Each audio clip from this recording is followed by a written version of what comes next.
கர்த்தராகிய இயேசுவின் நாமத்தினாலே கிறிஸ்துவின் மனதுருக்க ஊழியத்தின் சார்பாக என் அன்பின் வாழ்த்துக்களை தெரிவித்துக் கொள்கிறேன். இந்த நாளிலே ஸ்தோத்திரம் செலுத்துகிறேன். இந்த நாளிலே நாம் பார்க்கிற தலைப்பு தேவனுக்கு ஆராதனை என்ற தலைப்பிலே நாம் பார்க்க போகிறோம். செய்துவிட்டு கடந்து வர ஆண்டவர் உதவி செய்திருக்கிறார். இருக்கிறார். யாத்திராகமத்திலே எடுத்துக்கொள்வோமானால் 3ஆம் அதிகாரத்திலே ஆண்டவர் பேசுகிற வார்த்தை மோசே மூலமாய் பார்க்கும் பொழுது மோசைக்கு ஆண்டவர் சொல்லுகிறார். 7வது வசனத்தை வாசிங்க. அப்பொழுது கர்த்தர், எகிப்தில் இருக்கிற என் ஜனத்தின் உபத்திரவத்தை நான் பார்க்கவே பார்த்தேன். ஆராதிகள் நிமித்தம் அவர்கள் இடுகிற கூக்குரலை கேட்டேன். அவர்கள் படுகிற வேதனைகளையும் அறிந்திருக்கிறேன். ஆண்டவர் அவங்க சொல்றாரு, நான் எகிப்து தேசத்திலிருந்து அவங்க இடுகிற சத்தத்தை நான் கேட்கிறேன். அவர்கள் இடுகிற பெருமூச்சை கேட்கிறேன். அவர்கள் சத்தம் என் சந்ததியிலே வருகிறது என்று சொல்லுகிறார். காரணம் என்னன்னு சொன்னால், பலவிதமான வேதனை, பலவிதமான பாடு அவர்கள் உபத்திரப்படுகிற நிலைமை வந்தது. ஆண்டவர் அவர்களை நேசித்தார். அவர்கள் யாரை என்று சொன்னால், ஆபிரகாமுடைய சந்ததி. ஆபிரகாமை தான் தேவன் முன்குறித்தார். அவரை தான் தம்முடைய பிள்ளையாக வைத்து அவர் தம்முடைய ராஜ்யத்துக்கு என்று விசுவாச தகப்பனாக இந்த ஆபிரகாம் இருந்தார் என்று சொல்லி பார்க்கிறோம். ஒரு சந்ததியை ஆண்டவர் பிரித்தெடுக்கிறார். நான் கொஞ்சம் யோசித்து பார்த்தேன். ஆதாம் ஏவாளை படைக்கும் பொழுது தேவன் அவர்களோடு வாசம் பண்ணுவதற்கு தேவனுடைய சுத்தமாக இருந்தது. ஆதாம் ஏவாளை படைக்கும் பொழுது அவர்கள் தேவனோடு கூட இருப்பதற்கும் ஐக்கியப்பட்டு செயல்படுவதற்கும் தேவனுடைய சித்தமாக இருந்தது. ஆனால் குறிக்கப்பட்ட காலத்திலே அவர்கள் தேவனோடு உள்ள தொடர்பை துண்டித்து விட்டார்கள். ஏன்னு சொன்னால், சாத்தான் அவர்களை என்ன பண்ணிட்டான்? வந்திக்கிறான். ஏன தோட்டத்துல தான் இருக்கிறாங்க, தேவனோடு கூட தான் இருக்கிறாங்க. ஆனா தேவனோடு கூட இருந்தாலும் சாத்தான் கிரிகை செய்கிறவனாய் இருந்தான் என்று சொல்லி பார்க்கிறோம். அவனுடைய செயல்பாடுகள் அநேகரை வீழ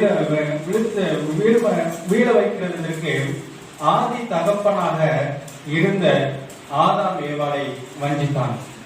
ஆதாம் ஏவாளுக்குள்ளே நாம் எல்லாருமே யாரு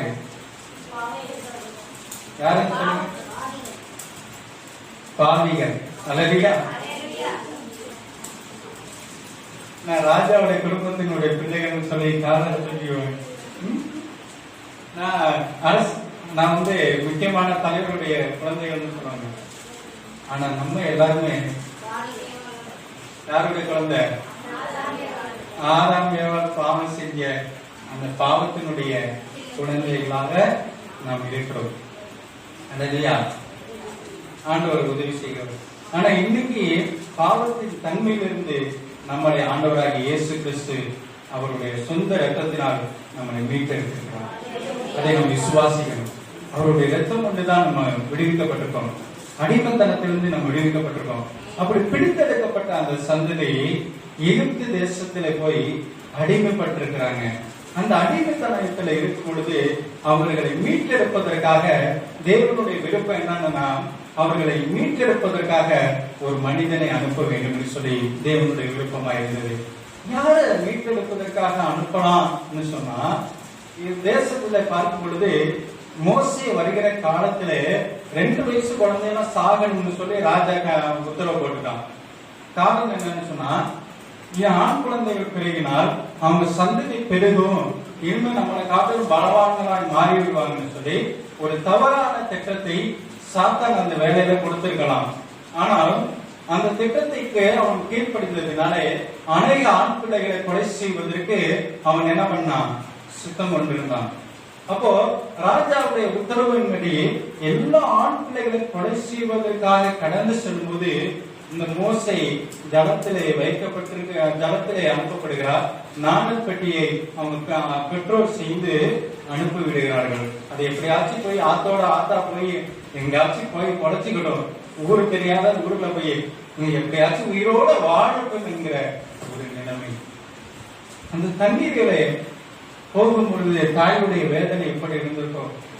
தன் பெற்ற பிள்ளையை தண்ணீரை கொண்டு விடுறப்பா, நான் இவ்வளவு அதை ஆசையா வளர்த்து பால்குடி மறக்கிற வரைக்கும், அதாவது அந்த சூழ்நிலையில பால்குடி மறந்த நிலைமையில தான் விட்டுருக்க வாய்ப்பு இருந்திருக்கலாம். ஒரு குறிப்பிட்ட வயசு வரைக்கும் வச்சிருந்திருப்பாங்க. ஆனாலும் ரொம்ப சிரமப்பட்டு தான் என்ன பண்ணிருப்பாங்க, அவங்க அடிமைத்தனத்துல இருந்ததுனால விட்டார்கள்.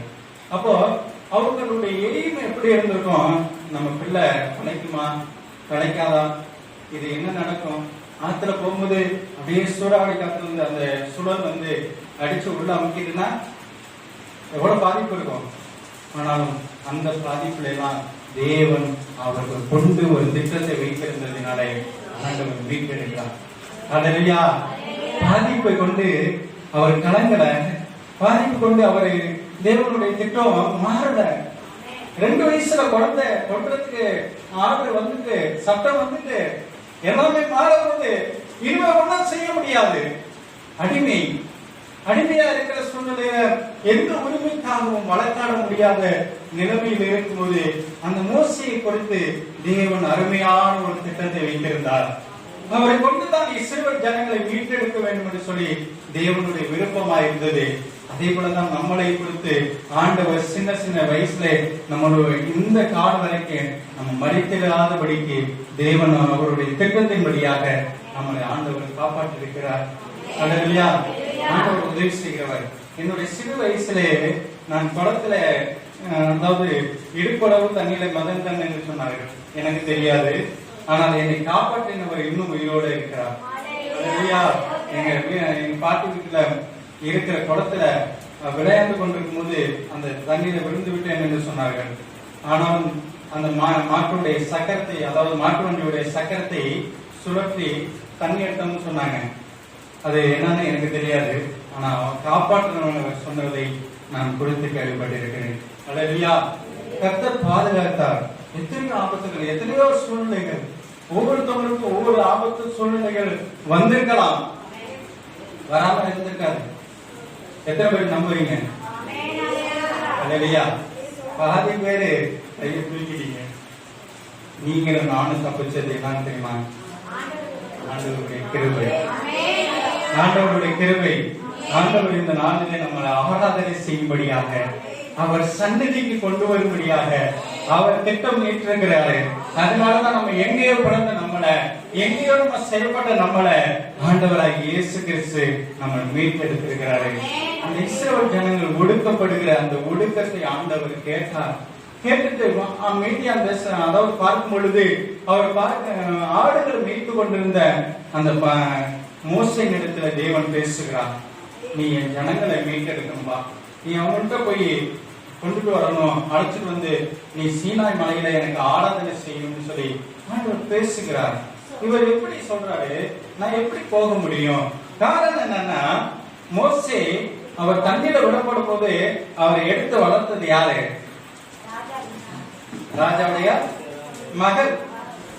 சுகபோகமா 40 வருஷம் நல்லா வாழ்ந்தார். சகல புத்திகளிலும் தேவையானவனாக இந்த மோசே இருந்தார். ஒரு நாள் எபிரேயனும் எகிப்தியனும் சண்டை போட்டிருக்கும் போது ஒரே அடியில அவன் செத்து விட்டான். அவ்வளவு கோபக்காரராக இருந்திருக்கிறாரு. இல்லையா? அவருடைய செயல்பாடு அப்படி இருந்துச்சு. ஆனா என்ன நடந்துச்சு தெரியுமா? தேவனுடைய விருப்பத்திற்கு அவர் தன்னை அன்னைக்கு அர்ப்பணிச்சார் தெரியல. தன் ஜனங்களை மீட்டெடுக்கிறதுக்காக அவருக்கு சொல்லி இருந்திருக்கலாமா என்னன்னு எனக்கு தெரியல. காரணம் என்னன்னு சொன்னா, அவர் ஒரு ராஜாவுடைய ஸ்தானத்துல தன் ராஜாவுடைய மகள் கையிலே வளர்க்கப்பட்டு சுகபோகமாய் வாழ்ந்தவர். இல்லையா? சொல்லியிருப்பாங்க, இதான் அவன் தாய், இதான் அவன் தகப்பன்னு. அவங்க பால் ஊட்டி வளர்க்கறது யாரு? அந்த தாய் தான். எந்த தாயை விட்டாங்களோ அதே தாய்க்கு ஆண்டவர் கொண்டு வந்துருக்காரு. அவர் தான் வளர்க்கிறார். கரெக்டா சூஸ் பண்றாங்க பாருங்க, நபர்களை தேர்ந்தெடுக்கிறாங்க. அடுத்த பேர் பேருந்துச்சுன்னா, என் மகனை செத்து போயிட்டான், இந்த பிள்ளை எப்படி உயிரோட இருக்கட்டும்னு சொல்லி யோசிச்சிருப்பாங்களா? சொல்லுங்க.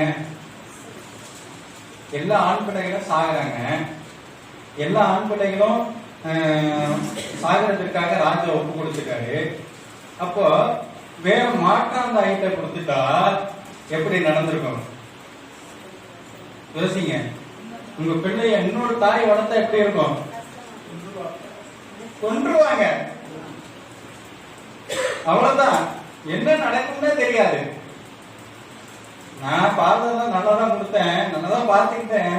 அது எப்படியோ என்ன ஆயிட்டு செத்து போய் சொல்லிடுவாங்க. ஆனா கடவுள் கரெக்டாக தேவன் நியமிச்சு அந்த தாயின் இடத்துல கொண்டு போகிறதுக்கு தேவன் கிருபை பாராட்டினார். அல்லேலூயா. உங்களை என்னையும் தாயின் அன்புக்குள்ள, தாயினுடைய சபைக்குள்ள தேவன் கொண்டு வந்திருக்கிறார். நம்ம வெளியில போனா செத்து போயிடுவோம், வெளியில போனா நம்ம வாழ்க்கை சீரழிந்துரும். ஆனா ஆண்டவராகி இயேசு கிறிஸ்துவின் இடத்துல வரும்பொழுது ஒரு தாய் தேற்றுவதை போல நான் உங்களை தேற்றுவேன் என்று சொல்லி அவருடைய அன்புக்குள்ள, அவருடைய அரவணைப்புக்குள்ள நம்மளை ஆண்டவர் கொண்டு வந்து அவர் சபையில கொண்டுட்டு வந்து நம்மளை பாதுகாத்து நம்மளுக்காக எந்த சேதமும் வராதபடிக்கு அவருடைய அன்புக்குள்ள ஒரு தாயை போல கொண்டு வந்துட்டார். அல்லேலூயா. சாத்தான் நம்மளை அழிக்க நினைச்சான், சாத்தானுடைய கிரியைகள் நம்முடைய வாழ்க்கையை கெடுக்க நினைச்சது. ஆனா தேவனுடைய அன்பு நம்மளை மீட்டெடுத்து நம்முடைய பாவத்தின் வாழ்க்கையை மன்னித்து அவருடைய அடிமைத்தனத்திலிருந்து வாழ்ந்த நம்மளை அவருடைய அன்புக்குள்ள கொண்டு வந்ததற்காக அவருக்கு நம் மனதார ஆராதனை செய்ய வேண்டும். ஆண்டவர் தெளிவா சொன்னாரு. நான் வேற சப்ஜெக்ட் தான் எடுக்கலாம்னு நினைச்சேன். ஆனா ஆண்டவர் வெறும் தெளிவா சொன்னாரு, இந்த ஆராதனை குறித்து பேசணும். நான் வேகமாக இப்பதான் எழுதி ரெக்கார்ட் பண்ணிட்டு இருந்தேன். அல்லேலூயா. அந்த பேப்பர் கூட இப்ப எங்க விட்டுன்னு தெரியல. அல்லேலூயா. கர்த்தர் நல்லவரா இருக்கிறார், போகட்டும்.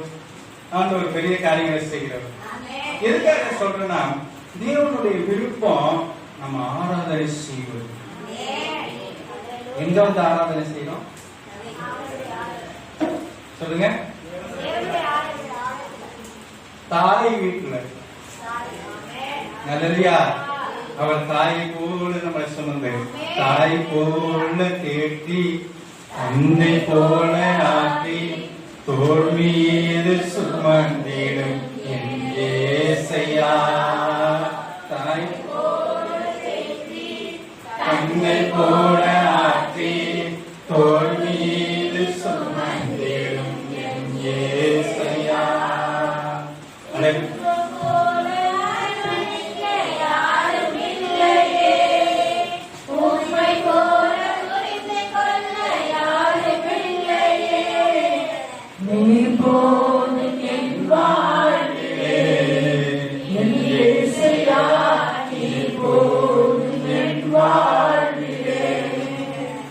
ஆண்டவருடைய அந்த அன்புக்குள்ளே நம்மளை கொண்டு வந்திருக்கோம். நீங்க சபைக்கு வரும்போது உன்னையோட கவனிச்சுக்கீங்க, நம்ம தாய் வீட்டுக்கு கடந்து செல்றோம். நீங்க அப்படி யோசிச்சு பாருங்க, உங்க டைம் எல்லாம் மாறும், உங்க ஆனந்த முறையெல்லாம் மாறும், உங்க செயற்பாடுகள் எல்லாம் மாறும். அந்த அன்புக்குள்ள நம்மளை அரவணைக்க விரும்புகிறார். ஆண்டவர் மோசேயை அனுப்பும் போது என் ஜனங்களை ஆராதனை செய்யும்படியாக அனுப்புவதுபடியாக பார்வோன் இடத்துல பேசணும். அவங்க அடிமைப்பட்டிருக்கிறாங்க, உபத்திரப்படுறாங்க, வேதனை அனுபவிக்கிறாங்க. அவங்க இருக்கிற கூப்பிடுற சத்தம் என் சந்ததியில வந்துகிட்டு இருக்கு. நீ அவங்கள குறித்து பேசும்போது, அந்த இடத்துல பேசும்போது எனக்கு ஆராதனை செய்யும்படியாக என் ஜனங்களை அனுப்பிவிடும்னு சொன்னாங்க. அல்லேலூயா. எனக்கு வேலை செய்யும்படியாக அனுப்பிவிடும்ல, எனக்கு என்னை வந்து அவங்க போற்றும்படியாக எனக்கு ஆராதனை செய்யணும். ஆண்டவருடைய அன்பாதான். இவங்க வேதனைப்பட்டு இருக்காங்க, ஒடுக்கப்பட்டு இருக்கிறது உண்மைதான். இவங்க உபத்திரத்தை நான் மாற்ற விரும்புறேன், உங்களை நான் ஆராதிக்கத்தான் விரும்புகிறேன். ஆண்டவர் ஆதாம் அவளை படைச்ச உடனே நீ போய் வேலை செய்து சம்பாதித்து கஷ்டப்பட்டு நீ சுகமா வாழணும்னு சொல்லவே இல்லை.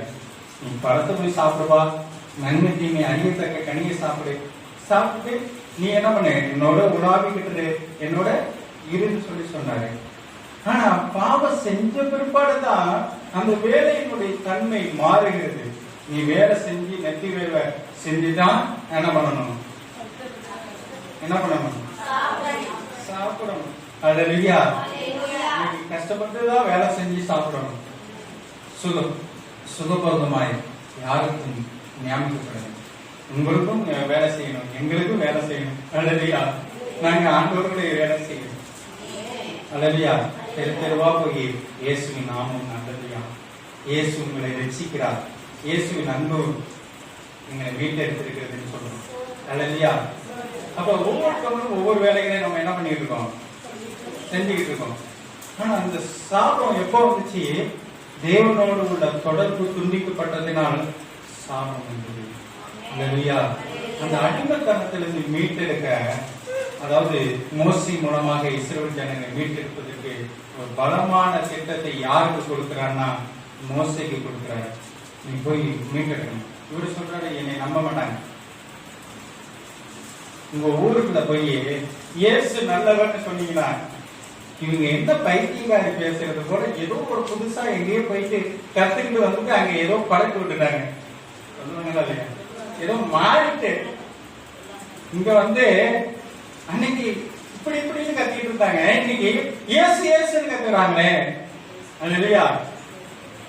எங்க அக்கா வீட்டுல தங்கி இருந்தேன். அவங்க ஆர்சி கிறிஸ்டின் தான். அவங்க காலையில நாங்க 4 மணில இருந்து 5:30 மணி வரைக்கும் ஒரு குரூப்பா ஜெபம் பண்ணுவோம். அவங்க சொல்லிட்டாங்க, காலையில ஜெபம் பண்ணாத, காலையில வந்து ஜெபம் பண்ணாத, பக்கத்து வீட்டுக்காரங்க ஏதாச்சும் மந்திரம் பண்றதுன்னு சொல்லிக்கிட்டு இருக்காங்க. ஊர் 100 நாள்ல எல்லாம் போய் என்ன பண்ணிருக்காங்க, மந்திரம் பண்ணிக்கிட்டு இருக்காருயா. அல்லையா? நம்ம என்ன மந்திரவாதியா? அல்லையா? நம்ம என்ன மந்திரவாதியா? மந்திரவாதியில இயேசுக்காக நம்ம செயல்படுகிற தீவிரம் காட்டுகிறவர்கள். அல்லேலூயா. இயேசுவை நம்ம ஆராதிக்கிறோம். ஆனா மற்றவங்களுக்கு எப்படி தெரியுது? இது மந்திரம் பண்றது கூட தெரியுது. இந்த ஆராதனை செய்வதற்காக அவங்களை அனுப்பி விடுவது அந்த ஆராதனையில தேவன் பிரியப்படுகிறோம். எங்க போய் ஆராதனை செய்யணும்? எங்க போய் ஆராதனை செய்யணும்? தாய் வீட்டுல ஆராதனை செய்யணும். அவங்களுக்கு எங்க போய் ஆராதனை செய்யணும்? சீனாய் மலையிலே ஆராதனை செய்ய வேண்டும். அப்போ அவங்க மீட்டெடுப்பதற்காக போகும்போது பார்வன் பார்க்கிறாரு, இவ்வளவு நாள் வரைக்கும் அடிமையா இருந்த ஜனங்களை நம்ம விட்டுறலாமா? அவர்களோட ஒரு யோசனை வந்தது. இது வரைக்கும் சும்மாவே வேலை பார்த்தாங்க, நம்ம போய் ஒண்ணு இல்ல, ஒருத்தவங்க கடை வச்சிருக்கோம்னு வச்சுக்கோங்க, நம்மளுக்கு கீழே ஒருத்தவங்க வேலை பார்க்கறான். அவன் சொல்றான், முதலாளி நான் இது வரைக்கும் உங்களோட கூட இருந்தப்பா, இனிமே நான் ஒரு சின்ன மளிகை கடையா வைக்க போறேன், நீங்க வந்து திறந்து வைக்கணும்னா எப்படி இருக்கும்? எப்படி இருக்கும் சொல்லுங்க. நல்லா இருப்பா, சந்தோஷமா இரு, நான் வந்துடுறேன்னு சொல்ல முடியுமா? இவ்வளவு நாள் வரைக்கும் நம்மளோட கூட இருந்தவன் இன்னைக்கு வந்து நம்ம கத்துக்கிட்டு மளிகை கடை வைக்கிறது போயிட்டான் பாரு. சொல்லுவாங்கன்னா சொல்ல மாட்டாங்க? சொல்லுவாங்க. இந்த பார்வை வந்து அப்படிதான் வந்திருக்கும். இவ்வளவு நாள் வரைக்கும் அடிமையா இருந்தவங்கள நம்ம எப்படியாவது அனுப்ப முடியும் யோசனை வருது. 1 லட்சம் ஜனம் இல்ல, 2 லட்சம் ஜனம் இல்ல, 20 லட்சம் ஜனம். இல்லையா? அப்படித்தானே சொல்லப்பட்டிருக்கு. புருஷர்கள் மாத்திரம் எத்தனை பேர் இருந்தாங்க?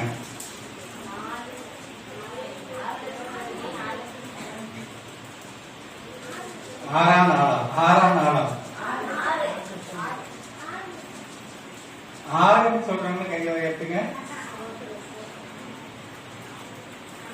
4 சொல்றாங்க. கையில எடுத்துங்க. உங்களுக்கு எதுவுமே வேணாப்பா. 4 சொல்ல மாட்டோம், 6 சொல்ல மாட்டோம், நாங்க எதையுமே செய்ய மாட்டோம். நாங்க என்ன பண்ண போறோம்? அமைதியா இருக்க போறோம். ஒன்னு 6 சொன்னா ஐயோ 6 சொல்லிட்டாங்க தெரியலையேன்னு யோசிப்பாங்க. சரி 4 சொல்லிட்டோம்னா தவறா சொல்லிட்டாங்க மனவர்த்தம். எதுக்கு வம்பு? அப்படி உட்காந்துருக்கோமா?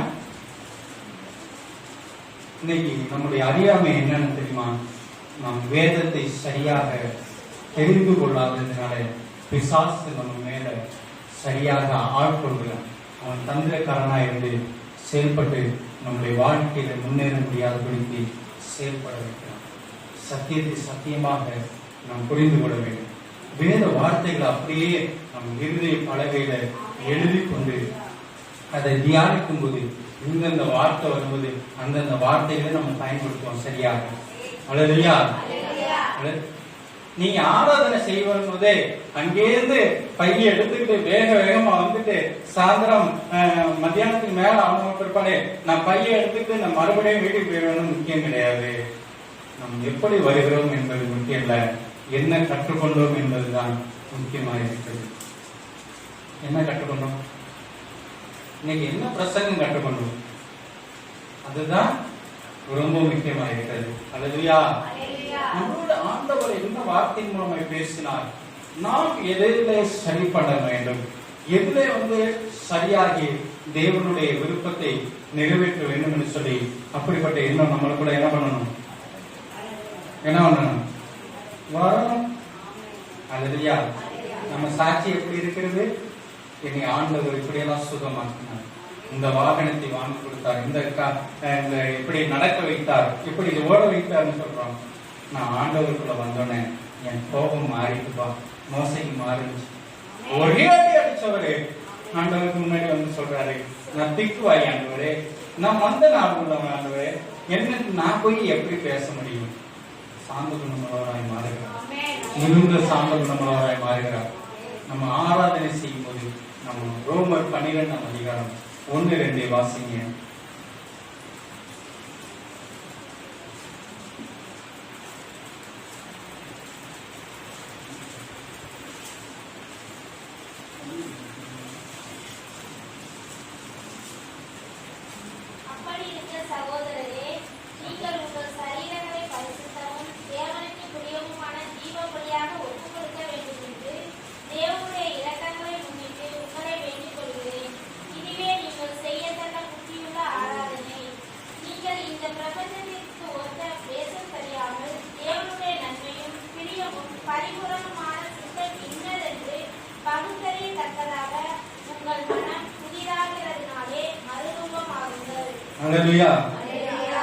நீங்க என்ன பண்ணணும்?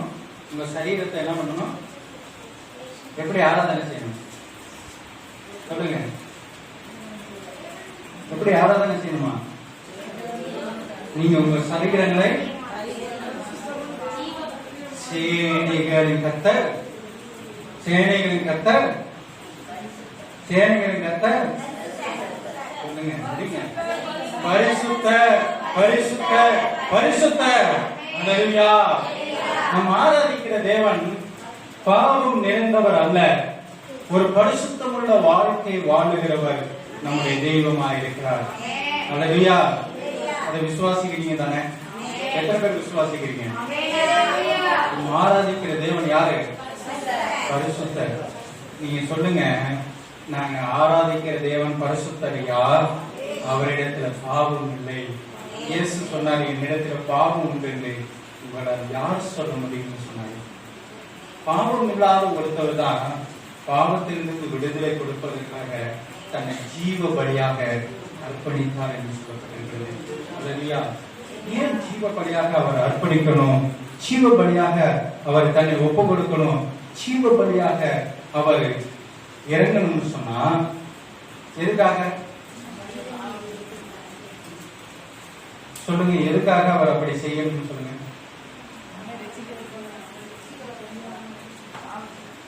பாவமெல்லாம் மன்னிக்கப்படுவதாக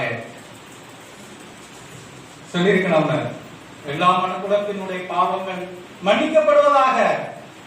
அங்கிருந்து ஒரு பேரை கூப்பிட்டு, உன் பாவம் மன்னிக்கப்பட்டது போ தம்பி.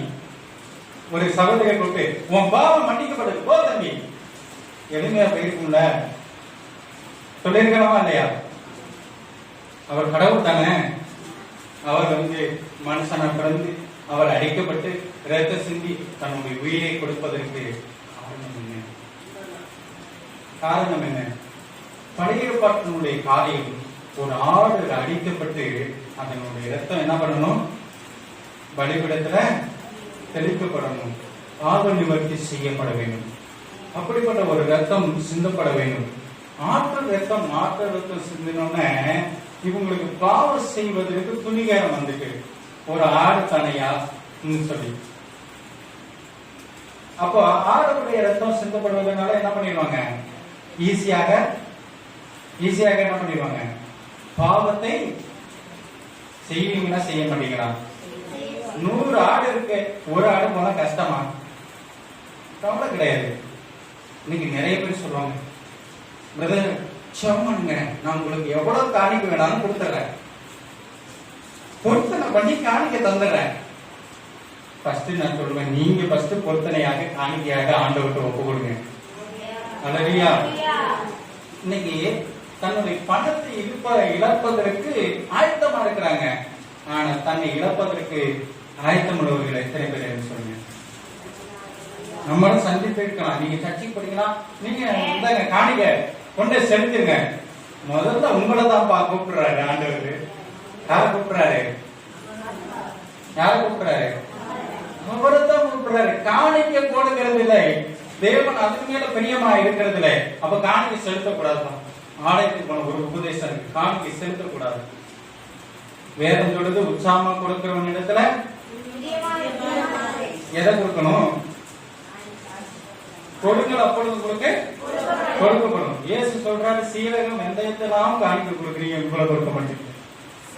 மாயக்காரங்க பரிசையை பார்த்து சொல்றாரு, நீ எதை வேணாலும் கொடுங்க, ஆனா நான் என்ன மட்டும் கொடுக்க மாட்டேன்.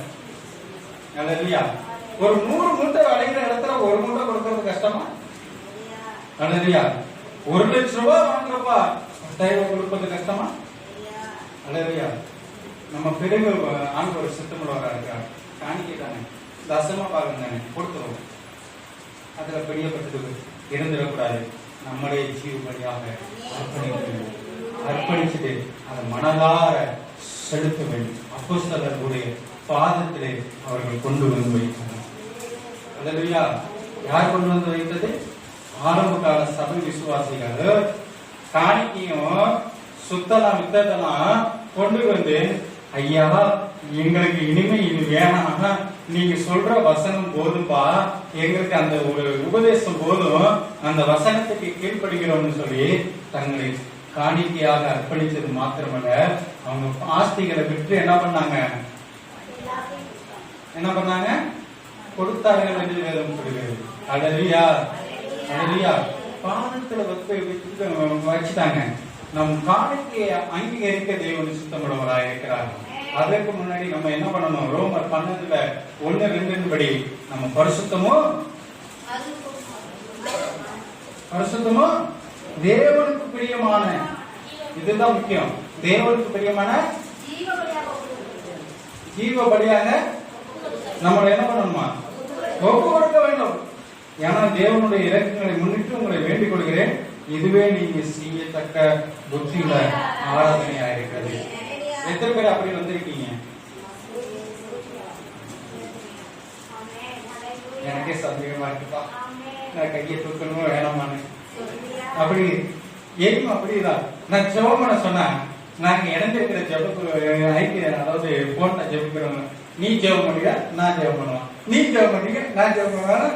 அது ஒரு 2 நிமிஷம் 3 நிமிஷம் என்ன பண்ணிடும், இதே செய்யணும். ஒரு 2 நிமிஷத்துல இன்னும் ஒருத்தவங்க ஜெபம் பண்ணி முடிச்சிருந்துருக்கலாம். நீங்க யோசிக்கிற யோசனையிலேயே பாதி இது போயிட்டு, நம்ம ஆராதனையில வந்ததுல பாதி பேர் என்ன பண்ணிட்டோம்? பாதி பேர் ஆராதனையில ஜீவ பலியாக நம்மளை ஒப்பு கொடுத்திருக்கிறோமா? எத்தனை பேர் ஜீவ பலியாக ஒப்பு கொடுத்திருக்கீங்க? அர்ப்பணிக்க வேண்டும் தேவனுக்கு முன்னாடி. நான் ஒன்றும் இல்லை, நான் படிப்புல ஒன்றும் இல்லை, ஆண்டவரே பணத்துல ஒன்றும் இல்லை, அந்தஸ்து பேர் புகழ் எல்லாவற்றும் நான் ஒன்றும் இல்லை. ஆண்டவரே எனக்கு வெறுமையாக பாத்திரமான ஆண்டவரே உடைய பாதத்திலே நான் அர்ப்பணிக்கும்படியாக நான் கடலில் வந்திருக்கிறேன். ஆண்டவரே என்னை ஜீவ பலியாக நான் அர்ப்பணிக்கிறேன். விசுவாசம் முதல்ல நம்மளை ஒப்பு கொடுக்கணும், அடுத்ததுதான் மற்றது. நம்மளை ஜீவ பலியாக அர்ப்பணிக்கணும். ஜீவ பலியாக அர்ப்பணிக்கும் போது அதுல ஆண்டவர் பிரியப்படுகிறார். அதான் பவுல் எழுதுகிறார், பரிசுத்தமுள்ள தேவனுக்கு முன்னாடி நம்ம எப்படி இருக்கணுமா? ஜீவ பலியாக, தேவனுக்கு பிரியமான ஜீவ பலியாக ஒப்பு கொடுக்கணும். தேவனுக்கு பிரியமில்லாத ஜீவ பலி இருக்கு, அது புத்தி இல்லாத ஆராதனை. புத்தியுள்ள ஆராதனை தேவனுக்கு பிரியமான, தேவனுக்கு பிரியமான சொல்லுங்க, ஜீவ பலியாக ஒப்பு கொடுக்கணும். அடுத்தது நீங்க சொல்றாரு, இந்த பிரபஞ்சத்துக்குரிய ஒத்த வேஷத்தை தெரியாமல்.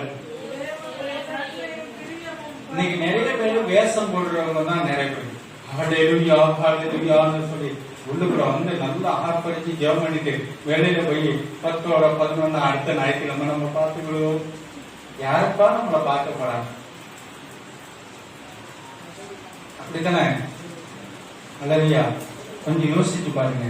நம்முடைய வாழ்க்கை மாற வேண்டும், தேவன் விரும்புகிறார். என்னுடைய வாழ்க்கையில ஒரு மாற்றத்தை தேவன் என்ன பண்றாரு? எதிர்பார்க்கிறார். நான் தேவனுக்கு பிரியமாக ஜீவபலியாக இந்த உலகத்துக்கு ஒத்த வேஷம் தரிக்கிறவங்களா மாறக்கூடாது. அன்னைக்கு எலியா சொன்னாரு, பாகால் தெய்வமான பாகாலை பின்பற்று, கர்த்தர் தெய்வமான கர்த்தரை பின்பற்று. கர்த்தர் தெய்வம்னு நினைச்சீங்கன்னா அவரை பின்பற்று, இல்ல பாகால் தெய்வம்னா பாகாலை பின்பற்று. ரெண்டு மனசோட குந்தி குந்தி நினைச்சு நீ எதுக்கு அவருக்கு முன்னாடி வந்து நிக்கிற? உலகத்துக்கு ஒத்த வேஷம் தரிக்காதீர்கள், உலக காரியத்துக்கு ஒத்த வேஷம் தரிக்காதீர்கள். வேதம் அப்படி தெளிவாக போதிக்கிறது. அவர் சொல்லும்போது தெளிவா சொல்றாரு, உலகத்துக்கு நீங்க என்ன பண்ணக்கூடாது? ஒத்த வேஷம் தரிக்க கூடாது. அடுத்த சொல்றாரு, தேவனுடைய நன்மையும் பிரியமா அவருடைய சித்தம் என்னதுன்னு தெரிஞ்சுக்கிறதுக்காக உங்க மனம் என்ன பண்ணணும்? புதியதாகும். நம்முடைய மனசை என்ன பண்ணணும்? ஆண்டவருடைய சித்தம் நிறைவேறுவதற்காக நம்ம மனசை என்ன பண்ணணும்? புதியதாய் மாற வேண்டும். முன்னேனா அக்கிரமத்திலே கடந்தோம், அநியாயத்தில கடந்தோம், தேவனுக்கு பிரியப்படாத வாழ்க்கையில வாழ்ந்தோம். அதுல தேவன் பிரியப்படவில்லை. ஆனா நம்ம மனசு என்ன பண்ணணுமா? புதியதாய் மாற வேண்டும், புதிய மனுஷனாய் மாற வேண்டும். நாம் புதியதாய், அதான் சொல்லப்பட்டது, பழையவைகளான ஒளிந்தன எல்லாமே புதுசா மாறிட்டு பழைய வாழ்க்கை போயிட்டு. ஒரு ஐயா சொன்னாரு, என்னை சந்திக்கிறதுக்கு ரொம்ப ஆசைப்பட்டாரு. அவர் என்னன்னா கிட்டத்தட்ட 56-60 வயசு உள்ளவர். அவர் சொல்றாரு, நான் பழைய காலத்துல இருந்தேன்னா அப்படியே மீசையை வச்சுட்டு பலமான ஒரு தோற்றத்தோட இருப்பேன். நான் இப்ப இயேசுவை ஏற்றுக்கொண்டோன்னா நான் போய் மீசை எடுத்தோன்னு சொன்னாங்க. மத்தவங்க கேட்டாங்க, சபைக்கு போனா மீசை எடுக்கணுமா? சபைக்கு போனா மீசை எடுக்கணுமா? நம்ம சைடு ஊழியர்கள் மீசை எடுக்கிறது இல்லை. அதே நாகர்கோவில் மார்த்தாண்ட சைடு போயிட்டீங்கன்னா அங்க ஊழியர்கள்லாம் மீசை எடுத்து ஜிப்பா போட்டு அப்படியே கம்பியோட தோற்றத்தோட நாங்கள் ஆராதனை செய்வதற்கு கடந்து வருகிறோம் என்று சொல்லுவார். அல்லையா? அவர் கேட்டாங்க, அவங்கள கேட்டாங்க மீசை எடுக்கணும். அப்படியே ஆண்டவர் சொல்லியிருக்கிறாரு. அவர் சொல்றாரு, நான் பழைய மனுஷனா நான் வாழ்ந்திருந்தேன்னா என் வாழ்க்கையில என்ன பண்ணிருக்கோம்? நேரம் பல சண்டைகள், பல சூழ்நிலைகள் வந்திருக்கும். என்னை ஆண்டவர் மாற்றிட்டேன். ஆராதனை செய்வது என்ன செய்யறார் தெரியுமா? நம்மளை மாற்றுகிறார். நாம் மறுரூபமாகிறோம், மறுரூப தோற்றத்துக்குள்ள வர்றோம். நம்முடைய தன்மைகள் மாறுகிறது என்பதை நாம் விசுவாசிக்க வேண்டும். இயேசு நேரத்துல வந்து பிசாசு வந்து கேட்டான், நீ எனக்கு மாத்திரம் தான் என்ன பண்ணணும்? என்ன பண்ணணும்? ஆராதனை செய்யணும். ஏன் அப்படி கேட்டான்? அந்த அதிகாரத்தை நீங்க வாசித்து பாருங்க.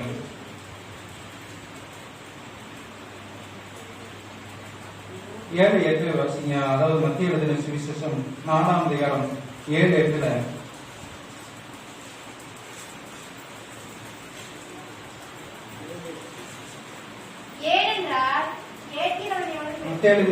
மத்திய எழுதின சுவிசேஷம் 4ஆம் அதிகாரம்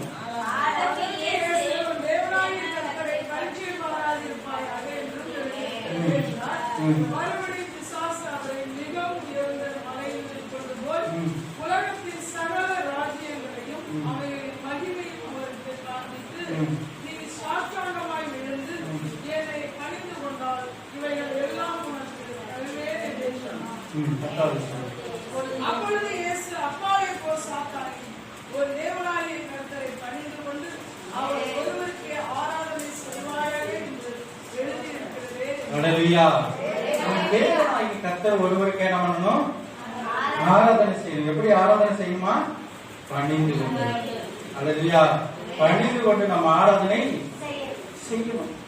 அப்படியாக தேவ சமூகத்திலே ஆராதனை செய்யணும் சொல்லி எழுதப்பட்டிருக்கிறது. ஆனா பிசாசு என்ன பண்றான்? உலகத்தினுடைய காரியங்களை காமிக்கிறான். அவன் சகல ராஜ்யத்தை என்ன பண்றான்? ஒரு நிமிஷத்துல கொண்டு வந்து இது இப்படி இருக்கு அப்படி இருக்குன்னு சொல்லி என்ன பண்றான், காமிக்கிறான்.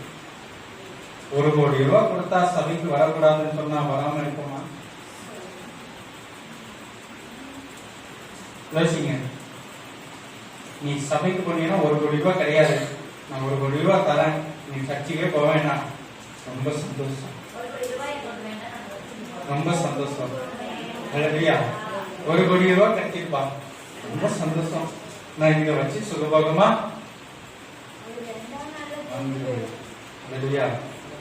அப்படியே ராட்சியத்தை காமிக்கிறானா, எல்லாத்தையும் 1 நிமிஷத்துல காமிக்கிறான். அன்னைக்கு மொபைல் கிடையாது, அன்னைக்கு டிவி கிடையாது, அன்னைக்கு கம்ப்யூட்டர் கிடையாது. இன்னைக்கு தட்டணும்னா இந்த ஊர்ல இந்த பட்டணம் நெட்ல பாக்குறோம். அல்லையா, இங்க சபை இருக்கிறதா சொன்னா நெட்ல டைப் பண்ணோம்னா உடனே சர்ச்சை வந்துருது, லொகேஷன் காமிக்குது, இப்படி எல்லாம் போனோம், ஆத்தாங்கிற சைடு போனோம், இப்படி எல்லாம் காமிக்குது. அன்னைக்கு அதெல்லாம் கிடையாது, 1 நிமிஷத்துல காமிச்சாங்க. எப்படி காமிச்சிருப்பான் யோசிங்க, 1 நிமிஷத்துல எப்படி காமிச்சிருப்பான்? ரொம்ப சிக்கலான கொஸ்டின் நம்ம கொடுத்தாங்க.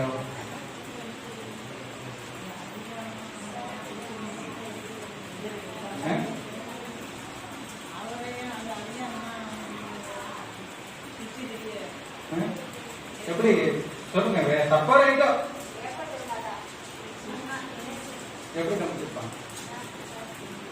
கொண்டாந்து காமிச்சாங்க, எழுதப்பட்டிருக்கல, உப்பரிகள் மேல கொண்டு போயிட்டான். எப்படி காமிச்சிருப்பான்?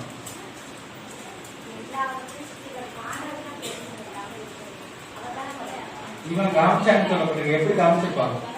1 நிமிஷத்துல எல்லாம் காமிச்சிட்டான். எல்லாத்தையும் காமிக்கிறதுக்கு எப்படி முடியும்?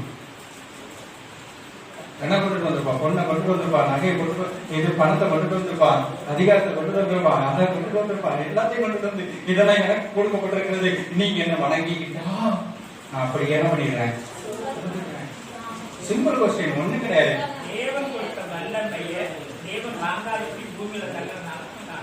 இல்ல, அவன் காமிச்சிருக்க அதை எப்படி காமிச்சிருப்பான்? எல்லாத்தையும் தூக்கிட்டு வர முடியாது, நகையை தூக்கிட்டு வர முடியும், பணத்தை தூக்கிட்டு வர முடியுமா? சரி, ஒண்ணு நல்லா புரிஞ்சுக்கோங்க. அவன் தரிசனத்துல என்ன பண்ணிருப்பான்? 1 நிமிஷத்துல ஒரு படத்தை போல என்ன பண்ணிருக்கான்? காமிச்சிருப்பானா? காமிச்சிருக்க முடியாது. எத்தனை பேர் தரிசனம் பாக்குறீங்க? அல்லேலூயா. டிவியா காமிக்கிற பாக்குறீங்க? கம்ப்யூட்டர் வந்து காமிக்குது. அல்லேலூயா. நம்ம மனசுல தேவ ஆவியானவர் என்ன பண்றாரு? அப்படியே காமிக்கிறாரு.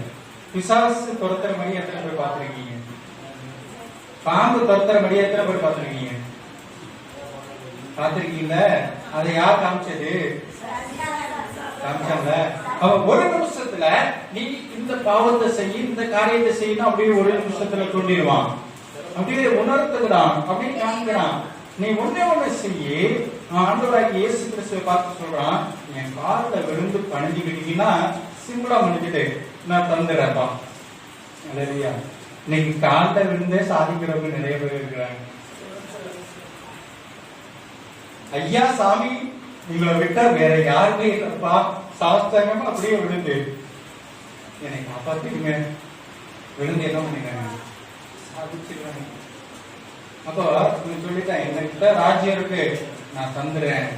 ஆனா ஆண்டவர் சொல்றாரு, இயேசு கிறிஸ்து சொல்றாரு, உன் தேவனை கர்த்தர் ஒருவர் மாத்திரம் பணிந்து கொண்டு அவர் ஒருவருக்கு ஆராதனை செய்ய வேண்டும். அல்லேலூயா.